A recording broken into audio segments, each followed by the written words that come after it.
Toy izao ndray avana ny teny zaraina izay omenantsika anio. Mino fa voavely ianao izay nibebaka marina.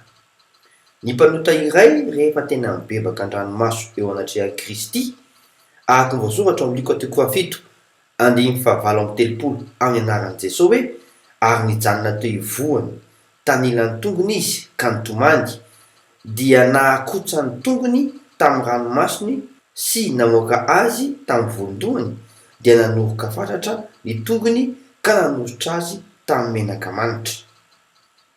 Dia voavela.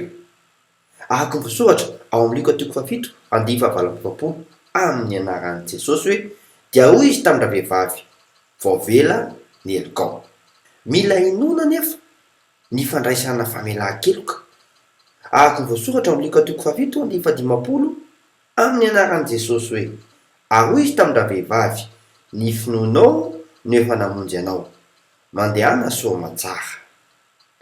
Ao amin'ny Kristy mantsy, rehefa voavela dia voavela. Iaino ary ny famelan-keloka ao aminy e? Mandra-pioana tompoko.